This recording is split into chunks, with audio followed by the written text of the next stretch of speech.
Donc bonjour à tous, j'ai déjà posté la vidéo sur la pêche à la carpe avant. Nous sommes toujours le 24 février.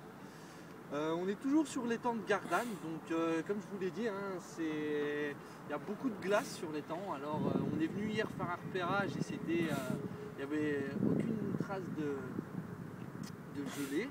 Et là aujourd'hui, on est arrivé, stupéfaction, il y a de la glace sur l'étang. Alors hormis la pêche de la carpe, qui je ne sais pas si sera fructueuse ou pas, parce que les conditions climatiques ne le favorisent pas non plus, sachant que samedi il y a eu de la neige, et il y a eu des températures négatives, donc je ne sais pas si ça stimulera la carpe ou si ça la calera dans le fond. Donc en attendant cela, on est sur quand même un étang où il y a relativement beaucoup de poissons blancs. Je pense que vous l'avez vu dans mes photos de pêche que j'ai pu mettre de l'année dernière. Beaucoup de carassins, de brèmes. Il y a du gardon aussi. Alors c'est un étang qui est aussi réalviné.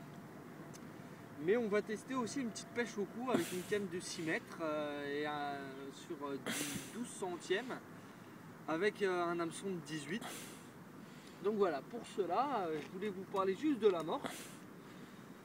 Alors, moi, je vous l'ai déjà présenté.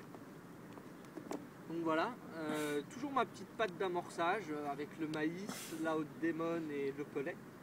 Ça, c'est pas mal en hiver parce que, comme on le sait, les poissons sont pas super actifs. Alors, j'aime bien mettre de l'épicé pour essayer un peu de les stimuler et qu'ils viennent s'intéresser à mon cou, justement. Donc voilà, on a ça. Maintenant, j'ai pris des asticots, d'une pour pêcher et je mettrai 2-3 poignées dans mon amorce. Voilà. Maintenant, on a la 3000 gardons qui pour moi ça a toujours fait un franc succès. J'ai toujours fait des belles pêches avec ça. Donc voilà, c'est mon amorce de cœur un petit peu, on va dire.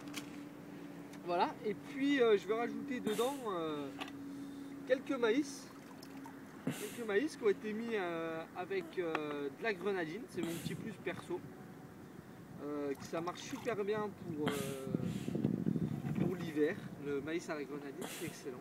Alors bien sûr, pour les pêches de bordure, il ne faut pas mettre ça au large, mais pour les pêches de bordure, ça marche pas mal.